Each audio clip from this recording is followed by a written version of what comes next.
Hello and welcome to Down to Earth with Terry Virts, where we talk about what matters down here on planet Earth. And today I'm super excited to have a friend of mine, Hira Virdee. He is a PhD in orbit prediction and modeling that was sponsored by the Air Force Research Laboratory.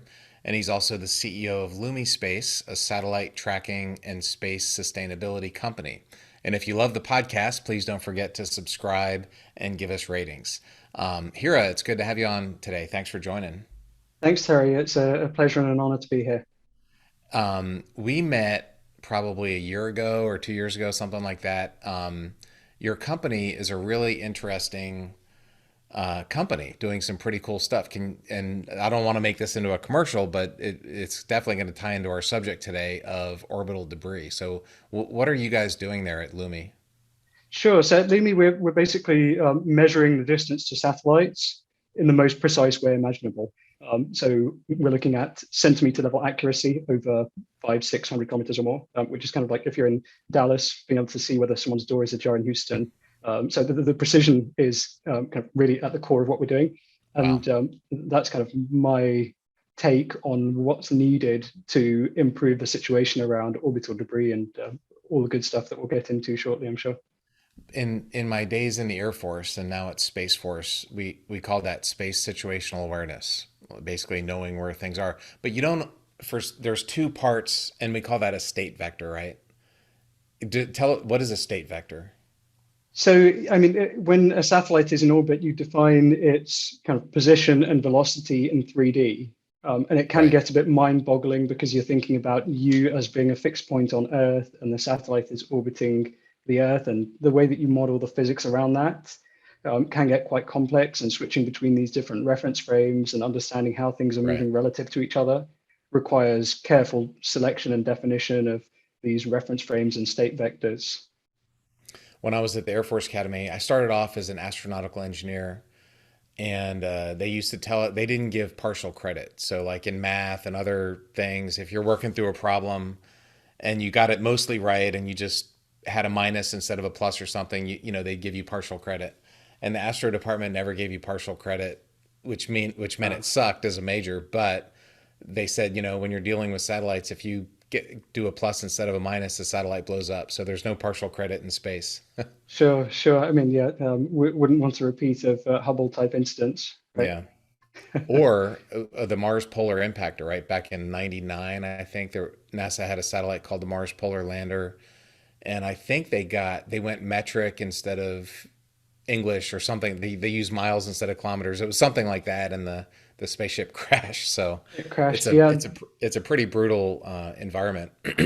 it is. I mean, it does also give you some real context to how the industry has evolved and some real appreciation for the early days of the space industry when these calculations were being done with such basic computational power Hmm. that so many things had to be exactly correct Right. um, to get astronauts to the moon. Like, yeah, when you start getting into every little detail, then you realize just how crazy it was that that long ago there was so much technology. And this is way more powerful than the entire 5 million pound Saturn V rocket. It's amazing. It is. Um, It is.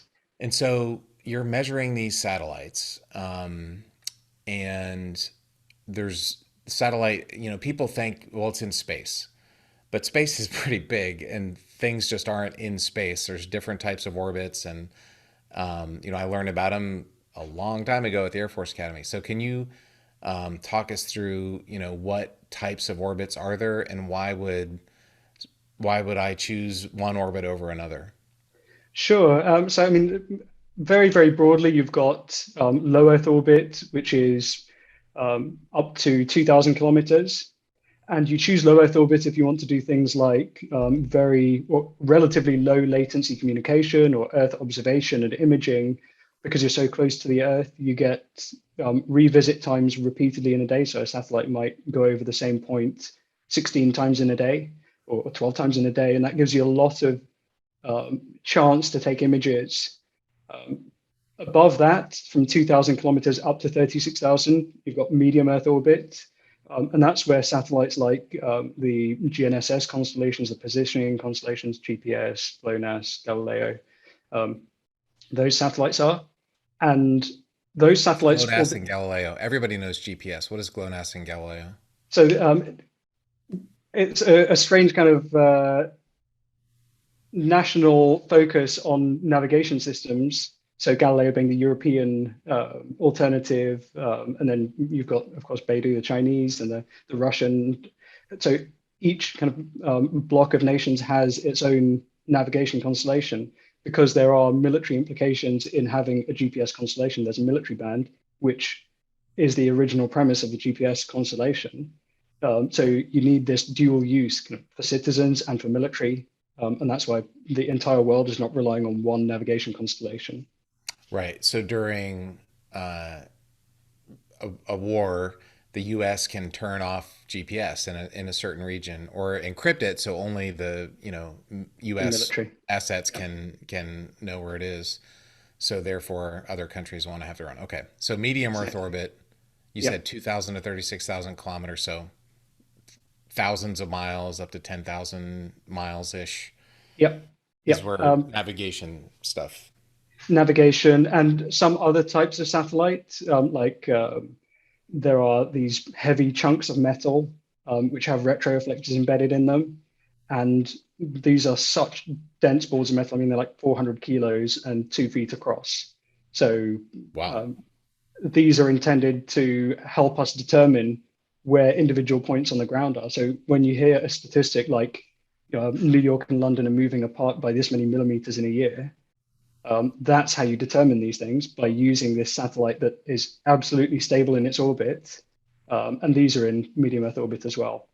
Um, Wow, I and never knew then, that. And then you just shine a laser on it exactly, and wow, you're not trying to find the satellite's position, you're trying to find your position. Okay. you're Very cool. validating your position relative to Right. the satellite by using multiple points on the ground to shine for the same thing. And as you're going up in altitude, what changes? Is space just completely blank, or is there stuff out there that we need to worry about, like So atmosphere, radiation, that kind of stuff? So definitely in low Earth orbit, the atmosphere is a much bigger concern, and radiation is a little bit less of a concern. So um, in terms of atmosphere, that's what makes low Earth orbit actually quite promising for these mega constellations. It's the best place to put them because there is a limited lifespan to satellites that are below 500 kilometers.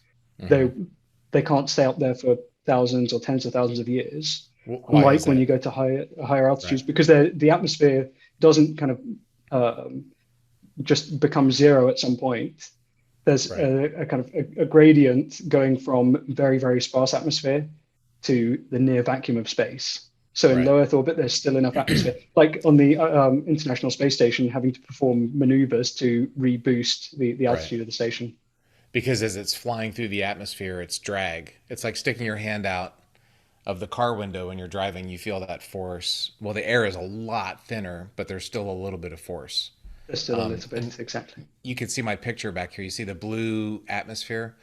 At nighttime, you see a brown atmosphere, and it's like 5 times thicker. It's way thicker than the blue. And I remember when I was a rookie, I saw this thin blue line, and then at night it was really thick, and I'm like, God, are my eyes going bad? And finally, after about 5 days or so, I talked to one of the senior astronauts, and I was like, Hey, does that look thicker to you at night? And he was like, Yeah. And, we weren't. I'm like, I don't want to be the crazy guy, but anyway, the point is, at nighttime, you can really see how high up the atmosphere goes. And we had a cargo ship called ATV, and when it was done with its mission, it was a European cargo ship. Thankfully it was finally done because man, that thing smelled horrible. It was full of trash for like 200 days. So when it came back to Earth, it hits the atmosphere and it burns up because it's going so fast. The air heats it up, and we're going to talk a lot about that. And we got a picture of it, and it's in the blackness of space. There's this like fireball trail of smoke where the spaceship is blowing up, but it's like well above that blue line right there. It was like up there, and that I was like, this is crazy. But that what that did was it showed me that there is air, you know, very thin air, but it's pretty high up there. So It that's a is. long story to confirm what you're Sure. telling us. There's And air up there. did you? figure out the reason for that difference at nighttime with the thicker brown line versus in blue in the day? There's an astronaut named Don Pettit. He's like the smartest human being on the planet. And he gave me this long explanation about atomic oxygen and nitrogen and different chemicals are at different levels. And the very top level of that brown is actually green. And there's something called air glow. And he knows the nanometers of the wavelengths of this radiation that you can see. And the bottom line is I don't know. I think the Sure. bottom line is it's really thin, and the sun just overpowers it. You can't see it when the sun's out, but when you take the sun away, there's enough of a glow in this really thin nitrogen and oxygen that you can see it. So, Sure.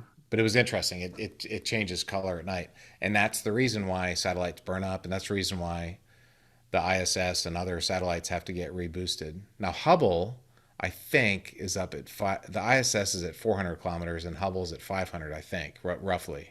Roughly, yeah. And there's a big difference, right? Like the ISS would last for years, but Hubble would last for centuries, I think, or something like that. Yeah.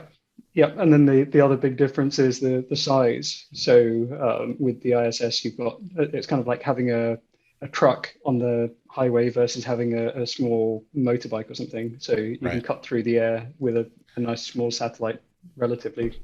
But it's also um, it's not only size, it's the mass, right? There's a thing called ballistic coefficient. So Yeah. if the satellite is if that was just a big paper, piece of paper that size, it would probably deorbit within weeks or months or something. Yeah. But because it's so massive, it's really hard to slow it down. Sure. And in space debris, we think about it in terms of area to mass ratio. Right. So exactly the same concept as ballistic coefficient. How much is something like drag going to influence the object compared to its mass? And so you've got these other weird forces and dynamics that come into play when you've got a very high area to mass ratio. Like you said, if you've got a piece of paper, it kind of gets blown about in the wind. Right. But in space, you start modeling all of the different forces that act on this object, and it can do some really weird things to the actual orbit. Right. Yeah.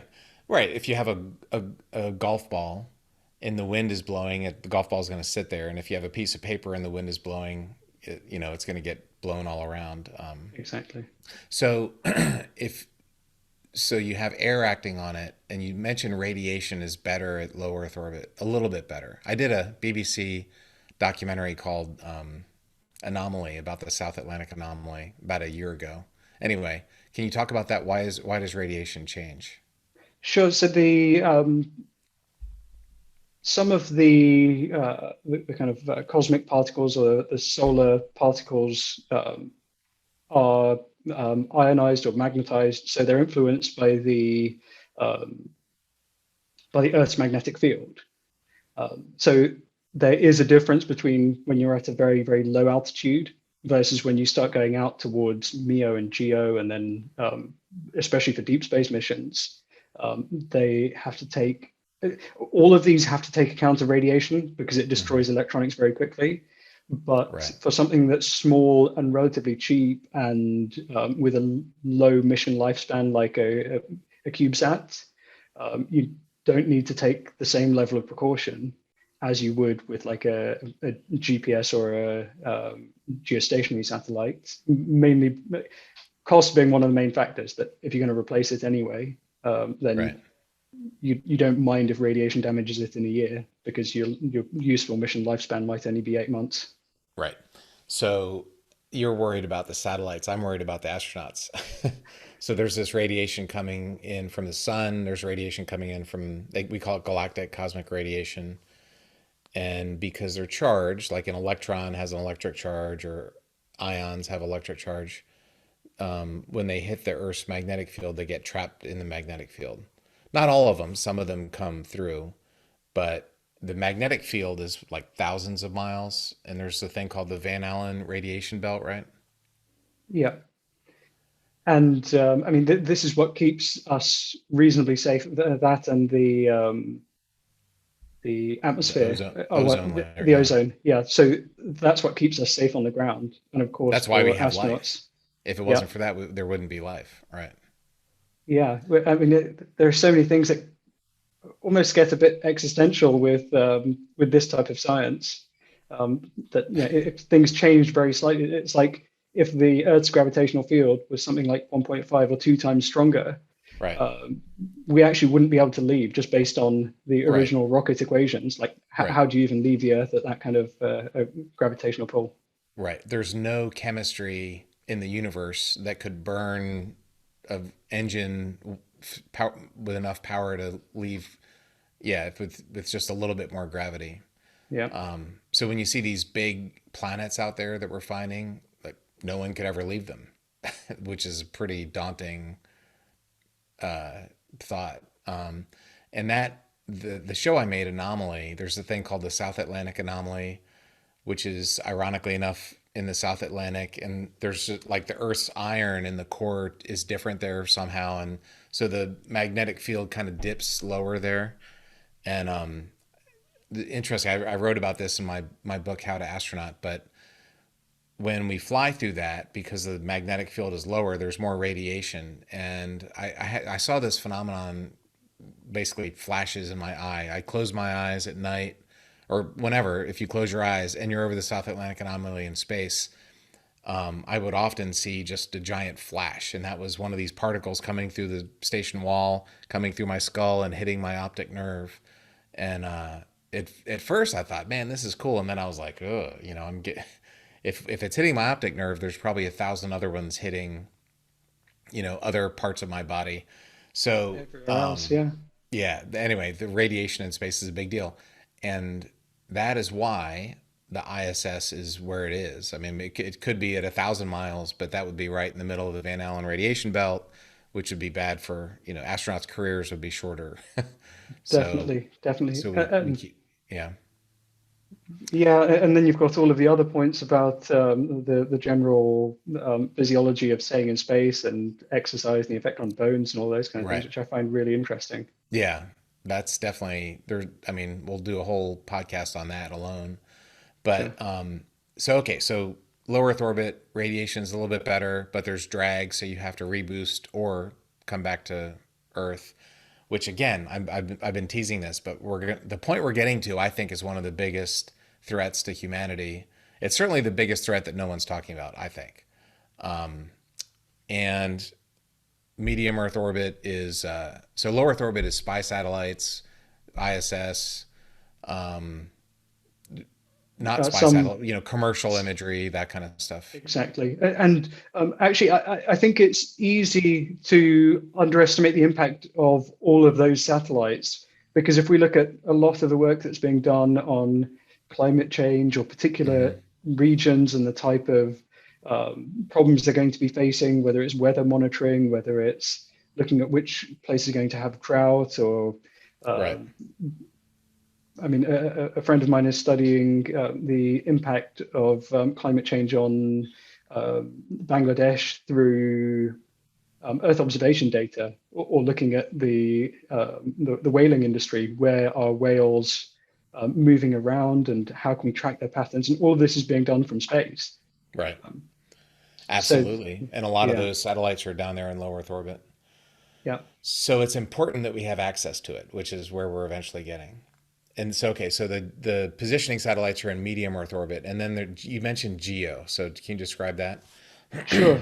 So geostationary orbit, there are kind of two classes there. There's geosynchronous orbit, which is where your satellite orbits the Earth once in a day, so 23 hours, 56 minutes, something like that.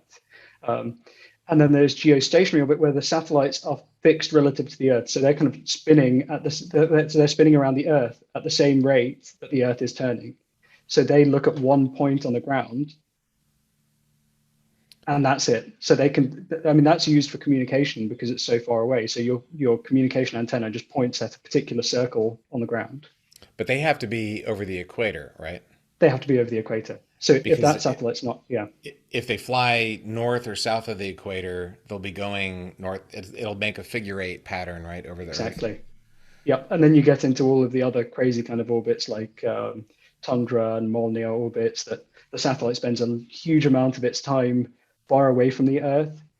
and a tiny bit kind of whizzing around the other side. And these are Right. much more elliptical. So Yeah, describe them only. So it goes close to Earth, boom, and then it goes far away, and close and to that Earth, goes boom. far. So kind of like a comet Kind of like a comet. Yeah, so going around the sun. Yeah. exactly. And the use there is in things like satellite radio, that you've got a much smaller handful of satellites for Sirius or XM type radio. And these satellites spend very little time far away from the US. And then they spend like 8 hours of a 10-hour orbit transmitting. Um, so that makes it much more useful that they're spending a much greater proportion of their time in orbit actually transmitting useful data rather than it being like less than 50-50. So that so if you incline the satellite, to the right heading as it crosses the equator, you can spend an hour's buzzing by the southern hemisphere that you don't care about, and then you can every time you'll come back fly over the U.S., for example. Yep. Or would you want to put spy satellites in that so you're always hovering over a certain country? Is that another thing you could do with that? So that could be useful. I think on the spy satellite side, usually those are more regular low Earth orbits, Hmm. because the further away you get, the less resolution you're going to get on your imagery. Right. Like that's one of the key metrics, and that's why most of these Earth observation, whether it's optical or radar, you need so much power, whether that's Right. optical power or power going through your radar antennas, um, that yeah, you couldn't put those types of observation satellites in MEO, and definitely not at GEO. Right. Right. Right. Okay. So Molnia, and um, you said tundra was another type of orbit. Yeah, I forget. I think that's an example of a geosynchronous orbit. Yeah, I forget. It's been a little while since I've studied the Right. astrodynamics in detail. Okay. Well, the geostationary orbits, when you have dishnet or satellite TV, all the antennas are pointed towards where the satellite is. So if you're in a country like Ecuador or, Costa Rica or somewhere near the equator, the antennas will be pointed up. And if you're in Norway or, southern New Zealand or something like that, all the antennas will be looking on the horizon because those satellites are over the equator. So Yeah. you can kind of sort of tell where you are on Earth by where people's satellite antennas are pointing. Anything else? I think some weather satellites are in geosynchronous because they can see the whole Earth and see where the hurricanes are and stuff like that. Yeah, definitely. And it's a useful way of getting a big fixed picture. So I know, yeah, of one Japanese weather monitoring satellite. And yeah, so it depends on all of these different wavelengths that you're measuring of the Earth. So whether you're trying to look at things like thermal radiation, or whether you're looking Right. at clouds and rainfall, and yeah, it's this multi-spectral approach that's enabled such a rich view of what's happening on Earth. Right. So, and we're getting to where we're going to talk about what happens to satellites because that's the problem. But there has been an explosion, so to speak, of space activity. And there are these things called Starlink and others. Um, Airbus has one. I think Blue Origin is trying to do one. There's the Russians and Chinese want to do one. So can you talk? And there's also you mentioned earlier CubeSat. So there's a lot of small satellites doing other types of projects, and they'll get hitchhiker rides. So there'll be a big launch of a big satellite, but the launch will I don't know how much they sell them for, $1 million or something. You can strap on these little small satellites. So the bottom line is there's a lot of satellites going into low and medium Earth orbit. And explain what is Starlink. A lot of people have heard of that. And what are the other companies also doing Starlink like stuff? Sure. So Starlink is a SpaceX initiative to provide global internet. So by launching some 40,000 satellites into a whole variety of orbits, you can effectively cover the entire globe in satellites so that wherever you are, you're going to see many satellites day or night. And you can use those as beacons to transmit and receive data. So you're going to have internet everywhere on Earth. So it's kind of like here in the UK, we have internet service providers that send you a router, like a kind of Wi-Fi box, that you plug into the wall and they determine your internet speed based on how much you're paying and things like that. So rather than having that type of company that's taking your data through a wire, um, the idea with something like Starlink is you can transmit your data via satellites and get really spectacular bandwidth because of the types of antenna technology that are in there. And as a result, you get global internet via one global ISP. And this is one of the things about the space industry, that it is truly global. Right. Um, so there are all these different initiatives. Yeah, like you said, you've got Blue Origin, you've got OneWeb, you've got quite a number of constellations, and there's this kind of crystal ball that we've got into what's going to happen, because there's a time period of approval with the FCC for your particular transmission bands and to actually get approval for your satellites to go into orbit in the first place. And these all have to happen long before they're launched into orbit. Well, the FCC, Federal Communications Commissions, they regulate the radio spectrum, right? So you can't just transmit radio without getting approval, because otherwise everybody would jam everybody else, and you wouldn't radios wouldn't work. It would be a mess, It would be a which makes mess. sense. So that's a case where government regulation enables the economy and it prevents a big mess from happening. So surely there must be an FCC to regulate satellite launches. And the other thing is, if China puts a satellite up there, that's going to affect us. If Europe puts a satellite up there, that's going to affect Russia. So, in the same way, when I fly to England on British Airways, there's ICAO's the international FAA, if you will. They regulate air travel, so you can fly airplanes to any country on Earth, right? So there must be something like that for space, because there's all these satellites up there. So we would hope. I mean, I'm being the thing facetious, is, right? yeah, it's it's a really difficult situation, partly because of where most of this activity started in the Cold War and the space race, and looking at um, space as a matter for national prestige rather than as a shared resource for everyone. And I think, going towards the main topic, that really is a strange melting pot or starting point for the commercial space industry of today, because you've got so many rocket bodies and satellites and defunct fragments of satellites, which are from several parties and their space activity over the past 50 years, Right. but which there's no kind of mechanism or current route to remediating that. Like, no one currently owns those objects. They're still property of the countries that launch them, but no one's responsible for Right. deorbiting them. There is a United Nations space organization, There but it's is. United Nations. They have no authority. It's, I think they're based in Austria, Vienna, Austria, right? But they certainly don't have, SpaceX doesn't have to go say, hey, do you mind if I launch these satellites from Sure. them? So, and I was in Air Force Space Command for 16 years. And I remember, going to visit the radar sites or whatever, and that we were tracking 30, 40, 50,000 pieces. Some of them were the size of a can, some of them are the size of the Hubble Space Telescope or the International Space Station.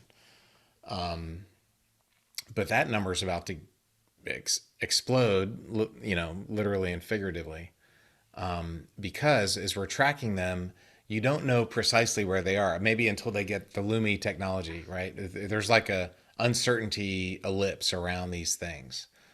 And every once in a while they run into each other. In fact, our Chinese friends did a anti-satellite weapons demonstration back in 2007. They blew up a satellite, and that creates thousands more pieces of debris.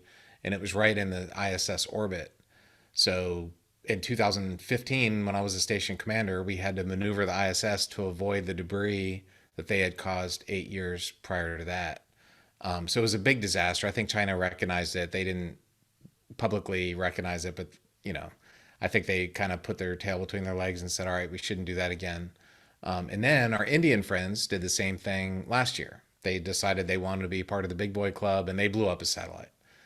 And so these types of military weapons are effective because you can take out you can poke a nation in the eye and take out their satellites, and then the debris is there forever. It's kind of like nuclear war, only worse because radiation goes away, within decades. This stuff will be there forever. And so if we ever get into a shooting war in space, it could end humans' ability to access those orbits, right? Is that basically Not only access those orbits, but to leave the planet. So I mean, we mentioned earlier about if Earth's gravity were a bit stronger, that we wouldn't be able to leave the planet. But if we imagine a scenario where um, whether it's intentional activity or even if it's an accident, right? like we've had satellite collisions in the past, the Iridium Cosmos Mm-hmm. collision. Um, We have to maneuver for that too. By the way, there was a right. dead Russian satellite that hit an Iridium sat phone satellite, and that made a mess accidentally. Yeah, And the amount of debris from these, I mean, that basically comes to the core of the Kessler syndrome. So yeah. Donald Describe Kessler, the Kessler Syndrome. If you've seen Gravity, you know what I'm talking about. exactly. Gravity is always the best example. The movie Gravity. Yeah, Yeah. yeah. George Clooney and Sandra Bullock. So if one satellite, let's say, for example, something on board the satellite fails and the satellite explodes or collides with one of these smaller pieces of debris that can, I mean, these things are moving at 8 kilometers a second. So the energy of a small kind of coin in orbit is kind of like a hand grenade on the ground. So it's like letting off a hand grenade inside your satellite. Right. And so when that satellite explodes in every direction as a result of a collision or malfunction, Right. those pieces of debris can go and hit other satellites within similar orbits. Right. And that causes this chain reaction of further collisions and explosions. And that could Right. very quickly render many orbits entirely unusable. Right. And the danger there is if you look at this vision of a multiplanetary species of Jeff Bezos and Elon Musk and others, that we could get to a scenario where that's impossible because it Right. takes so much weight to shield your satellite from these pieces of debris that you can't safely leave the You, you, planet. you can't. Right. Right. So Well, we yeah, we actually delayed space shuttle launches because of debris. I remember, counting down. I was working in Mission Control's Capcom, and man, we were on the red phone constantly with Air Force Space Command to figure out if we were going to launch right into a piece of debris. And I came to the conclusion that the probability was zero because of the error ellipse. Like Space Command really doesn't know exactly where that satellite is. They pretty much know sort of where it is, but they don't have at the time, they didn't have the accuracy that you were talking about. So anyway, there's debris up there. Now it's a problem. If that Kessler syndrome happens, it's going to be a massive problem. Here, let's talk about how long the satellites will be up there and what are the odds of collision. So, we're launching 10,000, 40,000 Starlink satellites. How high are they going again? so there are a variety of orbits. It's all low Earth orbit. So 500, some at 340, some at 500 and something kilometers. So they're Because they all can't be very low far Earth away orbit. because then your computer won't be able to get their Wi-Fi signal from the satellite. They have to be low. Sure, sure. Right. And I mean, that's the other reason why you have to have so many of them, because Right. they pass over any point on the ground so quickly that Right. you just need a large number to Right. make sure that you've got global coverage at all times. Right. Um, and if we look at a few different types of satellites, I mean, some of these CubeSats are only up there for a matter of months, just because of the amount of drag, because of how low they're released, because of the Right. area mass ratio, ballistic coefficient that we spoke about before. And most satellites below 500 kilometers have a lifespan of 5 to 10 years if you don't boost them back up. So that's one of the kind of plus points of Starlink and some of the other constellations, that you actively reboost your satellite to keep it in orbit, because Right. otherwise it's going to just decay on its own. Right. And that's a good safety mechanism to have. But there are still a lot of satellites that are going to be up there for a long time. Um, Right. so I remember very early on in my PhD, I was looking at a particular table of data that I'd received from the European Space Agency. And there's one column that I just couldn't decipher. It had numbers like 2800 and 3500. And I was just scratching my head, and eventually I got in touch with a friend and colleague at the European Space Agency, and this was the year of reentry. So we're looking at thousands to tens of thousands of years, and that ball of metal with glass retroflectors embedded, uh, that's actually got a plaque by Carl Sagan on board because the estimated time of reentry of that satellite, because it's so dense and nothing apart from gravity really impacts it, Right. that has an estimated lifespan of 8.4 million years. So they'll actually decay after millions of years. After millions of years. Yeah, So I thought the orbits were a little bit higher than 500 kilometers, which is not that. I mean, that's Hubble. Hubble's been up there for 20 or 30 years, you know, um, and it's not, Hubble's been up there for 30 years, and it's only 500 kilometers, not 550 or whatever. So I thought sure.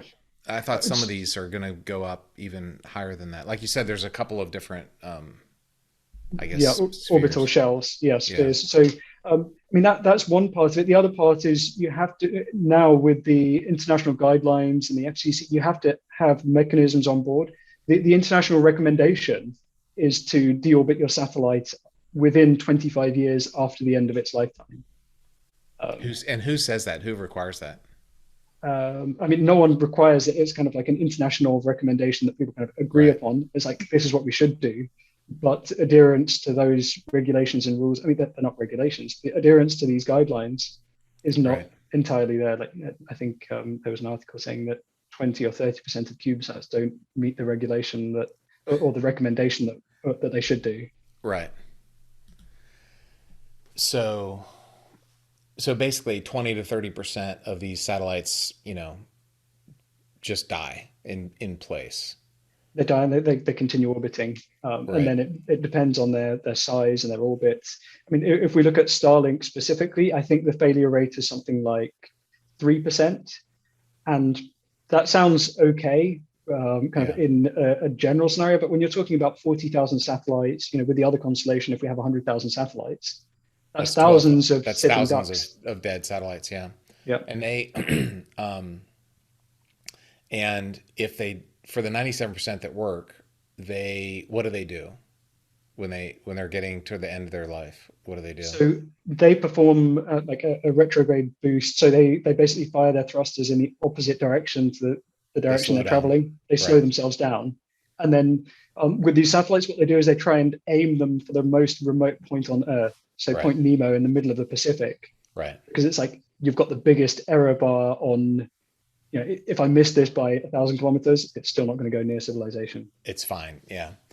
So the Starlink satellites will actually put themselves in the Pacific Ocean. Yeah. But yeah, so I think some of these proposed orbits are above 1,000 kilometers. So at 1,000 kilometers, how long are they going to stay there? How long will they last? Many decades, Yeah, like, or yeah, centuries. Yeah, 50 to 100 years at least. Yeah. right.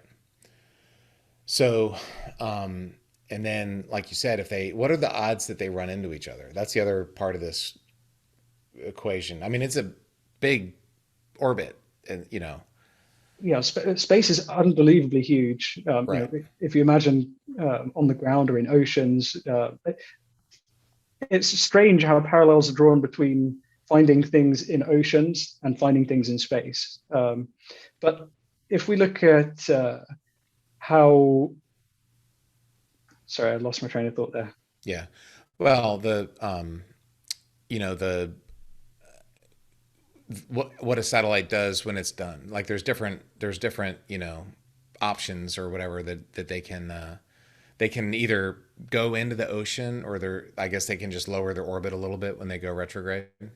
Sure, and you can lower your orbit, and it's in that scenario that it might be 5 or 10 years. So once a Starlink satellite decides that it's going to perform that um, deorbit burn, then it's going to take 5 years or 10 years for it to come back Right. because it can't deorbit itself entirely. Like you have to Right. take so much fuel, or Right. it takes so much power to perform these maneuvers. They just don't do it. And so what are the odds that they're going to run into each other? I mean, right now there's tens of thousands of objects. Like we talked about, there was that one Russian satellite that hit the Iridium satellite. Um, It's really a statistics game, right? It is, and this is where the inaccuracy in the source data really propagates to all of your predictions. Right. So at the moment, I think Starlink accounts for about 50% of all warnings of collision between satellites or between satellites and debris. Wow. So you can imagine when the constellation gets closer to its target size, everything is going to be a predicted collision between Starlink and something else. And something else. And so right now they're only about 10% of their final size, right? Yeah, even less yet, I think. Yeah. It's going to grow tenfold or more than tenfold. Wow. And then there's the Airbus one, there's OneWeb, there's Blue Origin wants to do one, the Chinese want to do one, you know. I mean, the list of proposals, when you look at the number of companies, I mean, yeah, I think Samsung had proposals, that there are so many companies that propose these things. So then it's about who gets closest to reality. And Right. I think the concern and the focus on SpaceX and Starlink is because they're moving the quickest. So it's that the other side of these warnings is that if you're a satellite operator and you're receiving from JSPOC, the Joint Space Operations Center, if you're receiving your warnings that say, hey, we think there's a 5% chance of collision, or hey, we think there's a 1% chance of collision, Right. these messages come in so frequently that most satellite operators don't have any realistic way of acting on that information. Because if you've just got a continuous stream of messages and warnings, what do you do It's about noise, this? right? It's Well, noise. and every time you do something, you burn gas, and you're not refilling that tank. Yeah. So now we see a group of industries beginning off the back of this type of problem, and with the kind of growth in the commercial space sector, things like in-orbit refueling, Right. or actually going and removing satellites wholesale at the end of their life, Right. so that you get some adherence to the post-mission disposal guidelines. But that's expensive. I mean, you're having to launch a satellite in order to take care of a satellite that's not generating you revenue anymore. And that's going to cost you probably as much as the original satellite, As much as a which, yeah, satellite, it's a launch cost. It's huge. And yeah, every time you launch something, that creates some amount of debris. You right? A launch, you're going to leave rocket parts in space. Something is probably going to get stuck there in space. sure. The orbital debris removal problem. People ask that all the time. Well, and that would be a great startup. I love, being an entrepreneur, and what's a great way to make money. And if you could remove satellites effectively and economically, that would be an amazing technology. But who's going to pay for it? Who's going to pay for it? There's no government. It's like carbon. For years, nobody removed carbon because there was no requirement. And now there are government incentives and also requirements that you have to, you know, be more carbon efficient. And that is what has allowed the green economy, the energy transition economy to happen. But there's nothing like that for space. There isn't. I Yeah. mean, we've got some initiatives like an energy sustainability, or a satellite sustainability rating that's a bit like the stickers that we get on a fridge that says how energy Right. efficient it is. So a Right. similar initiative that says this is how sustainable this satellite is in the scheme of the global space industry going forwards. But I mean, there's been talk for as long as I can remember, more than a decade, in the space sector, of this international global remediation fund that says either as you put new satellites into orbit, you should be paying into this fund to remediate the environment in the future, Right. or for those parties, based on who's had the most launches into space or your proportion of activity in the space industry, Right. that the government is then responsible for its actions in the past. And neither of those really hold enough water yet. The Kessler Syndrome, where one satellite hits another, and then there's a big mess. How likely is that?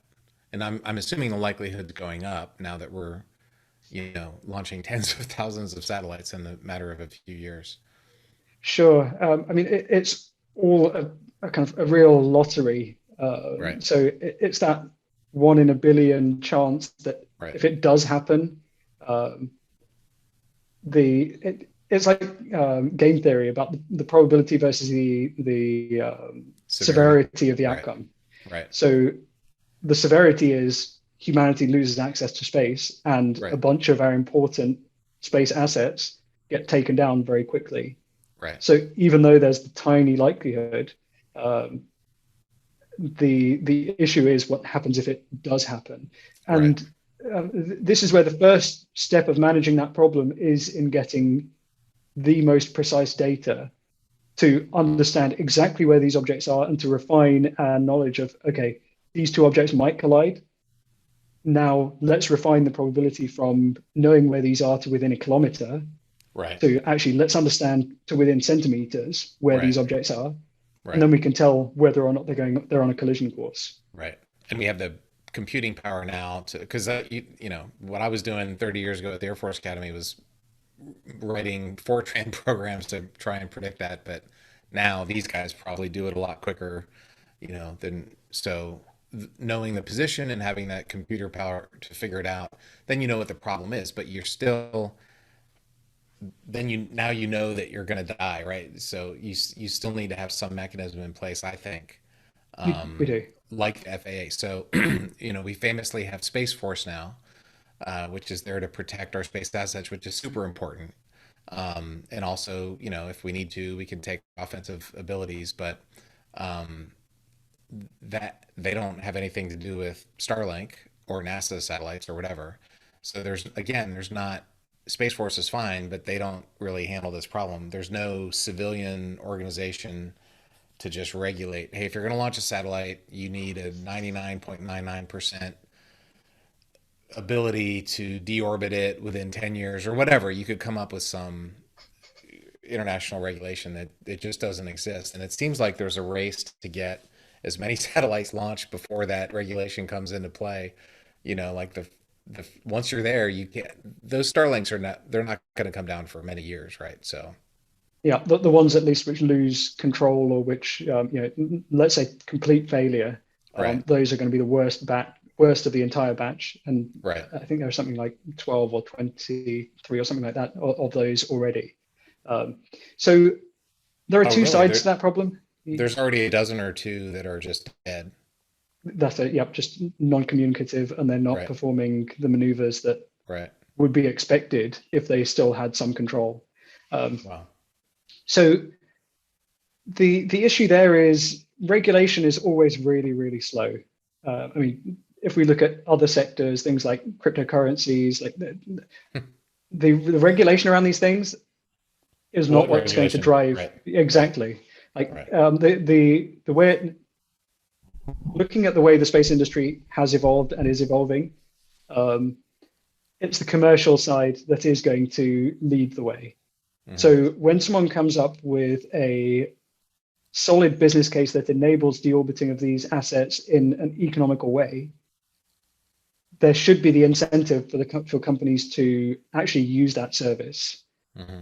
or for governments to use that service. The question is, how do you actually deorbit these? So we've now got a bunch of companies who will launch and go and remove the objects. But back in 2012, 2013, I started reading a lot more into technologies like laser orbital debris removal.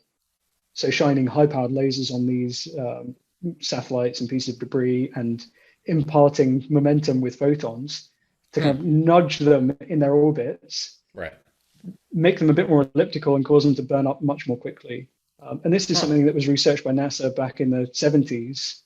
So whether it's ground-based or whether it's space-based lasers to actually go and modify orbits of objects remotely, that to me is a really promising technology, but I think we're a long way off of it being economically viable. I mean, I'd be surprised if it happened in the next 7, 8, 10 years. Right.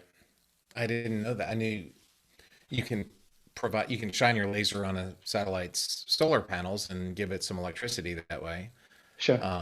But I didn't. And of course, you can have photon rocket engines, but the impulse is so small that Wow, I didn't. Yeah, that sounds like a very interesting technology. But again, if you're up at 1,000 kilometers and you're just doing a radial outburn, right? You're flying it away from the Earth. I guess then when it comes back, would it go even lower? Is that the? It would, yeah, because you're That's the not goal. changing its overall velocity, so you're not changing its energy in orbit. You're just changing the shape of its orbit. Right. Well, Um, and actually, that's that was that's going to the take kind a of, lot of lasers to bring something down from 1,000 kilometers. well, a lot of power. Yeah. And then the question becomes the other side of regulation, because then you've got to get these lasers to pass through what could be active airspace. You could be shooting Um, down airliners. I mean, exactly. the other Um, term for that laser is weapon. So you got to be careful with it. yeah, exactly. I mean, that's the kind of motivation for where I started the company.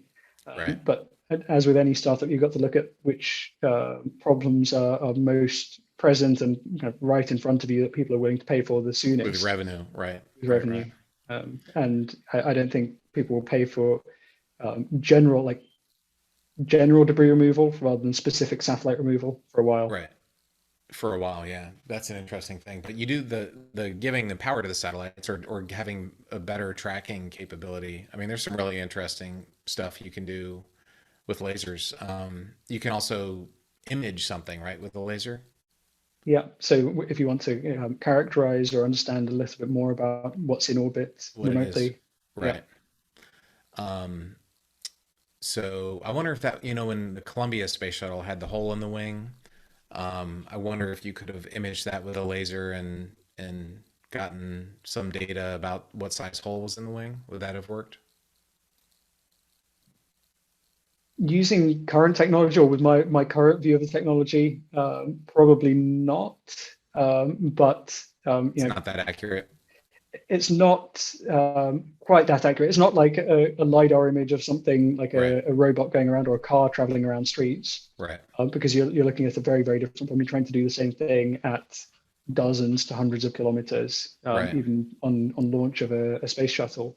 But that being said, when you look at the kind of technology of AFRL or the military side of it, then there probably are ways of getting that kind of accuracy just because you've got the more advanced power, you've got the adaptive optics, you've got every tool in your armory to Advantage. enable Right. that. Yeah. Right. Well, it's an interesting idea, but in the short term, I think the way to handle things in space is to prevent them rather than trying to clean them up. Like you can have these Yeah. robots go out and clean up space debris, but again, you're having to launch rockets, which is expensive. And what if the cleanup robot breaks? Then you just made more space debris, and you're going to make some space debris anyway. So I that might work. Nobody's going to want to pay for it. It's going to be expensive, and it might not work. So I think the better way to handle the space debris problem is to just not create it um, And to to measure begin the with. current scenario very accurately. Yeah. So yeah, exactly as you said, make sure that there are strict kind of repercussions for those companies or governments that don't adhere to the international rules on Right. what you can and can't do in orbit. And then secondary to that is just understanding what the potential collisions are and finding ways to avoid those. Because if you're looking at debris colliding with an active satellite, you can move that satellite. This kind of technology of deorbiting, a basic version of laser orbital debris removal could simply nudge, I think they call it a laser broom.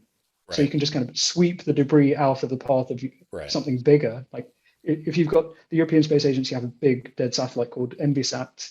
It weighs many tons. It's the size of a bus. So rather than trying to move that in some way, debris should be nudged out of the way of this. Or for future Right. space stations, they should have mechanisms for nudging other objects out of the way because it's kind of like if you've got a problem between a little remote control car and a truck, you move the remote control car, not the truck, right? Exactly. Well, and the good thing about that is it's a known quantity and there's one of them. There's not 10,000 of them. So it's not creating constant warnings that everybody has to maneuver every day for. Yeah. When that happens, y- then nobody ever maneuvers, and that's not a good thing. Um, so yeah, I think we need to get a handle on preventing the problem from happening because once it happens, it's there forever. But again, we love to leave problems for the future. We're borrowing all these trillions of dollars of debt, and we'll just let our kids pay it off. I can see a few 22nd century where the people don't look back kindly on us for all the mess we left in orbit, because it's still going to, some of it's still going to be there A for large sure. portion of it's still going to be there. Yeah. Yeah. And I mean, it just seems to be the way the world is going that there are a lot of problems to be solved tomorrow. Right. And if we look at the way, for example, the venture capital industry has changed, Right. maybe there are kind of routes to solving some of these problems just with financial incentive. Because when everyone's been left in the past to their own devices, there's been no real incentive. And that's really why we're in this tragedy of the commons scenario that we're in now. Because there was no incentive. It was kind of, I'm doing what I need to, and we'll leave the problems for tomorrow. And that, like you said, that's accelerating. Yeah. If there was, you'd have to have some type of tax or whatever to generate a pot of money. And then every time you successfully deorbit one of your satellites, or if it's a geosatellite, you put it, there's a graveyard orbit out there, right? There is, Can you and describe that? Yeah. so because it would require so much fuel to deorbit your satellite to do that deorbit burn from the geostationary orbit, um, those satellites are sent higher than the geostationary orbit. It's about 300 kilometers. And then you get this problem that some of the mission-related debris, let's say whether it's a cooler cover or something that comes off of your satellite at the, let's say incidentally, um, that can become a zombie object where it comes back. It was in the graveyard orbit and it's come back towards the operational zone. And these are problems which 50 years ago we knew nothing about because the space industry was still so young. And Right. now, if you look at these objects, 50 years on, with the increased technology and understanding of the physics and the way these satellites orbit and the forces on them, we actually realize actually, what happens in these scenarios where this thing starts coming back towards the satellite that we need. Right. Um, so, yeah, it all goes with increasing technology and experience as a sector. But the bottom line is, there's going to come a point where space is full. We're filling it up now, and is despite the fact that it's huge, it's not in low Earth orbit is not infinite. Neither Yep. is medium or geo. And the thing about geostationary is it's always there. So it's not you're not using the whole orbit around all of Earth. You're just using this one little place. So if you have a satellite over Japan that dies, if you put another satellite over Japan, it'll probably be okay. But and one after that is going to be there, and these Yeah. problems compound, and so the the Kessler syndrome would create a giant problem right now. But even if we don't have that, there's still going to be problems in the future because There we these go. things don't ever go away. Yeah, it's not a problem that's going away anytime soon. And I Right. mean, I usually put this on a similar pedestal to climate change for us here on Earth Right. because of how important satellite data and satellite information has become across society. Right. That we're not only risking all of that data and all of those useful insights into what's happening around the world, we're also losing our ability to leave the planet as a species. Right. So it's like we've polluted the earth and we've polluted the skies to such. It's like a Greek tragedy. And or the train wreck. The bridge is out. You can tell you see the train driving, and you can see the bridge out, and it's just going. And so Yeah, hopefully we can figure out how to stop the train before it goes off the bridge. sure. Um, so here's my joke. It's not rocket science. We just need some concrete procedures that require satellite operators and launchers to be able to deorbit their satellites and have a series. You can have carrots and sticks to make that happen. But it is something. It's the biggest problem that humanity has that's not being talked about, I think. I would agree there entirely. Yeah. Well, Hira, this has been great. It's been very illuminating for me. For Professor Virdee teaching us all about orbital mechanics and rocket science and stuff. That was very cool. Sure. I appreciate it. And hopefully we can figure out how to, help solve this problem. Definitely, definitely. I look forward to it. And yeah, thanks so much, Terry. Equally, it's been really good to hear experiences. It's been an absolute pleasure. It's been fun. And good luck with Lumi Space. You guys are doing amazing stuff. I'm super excited to hear how that goes too.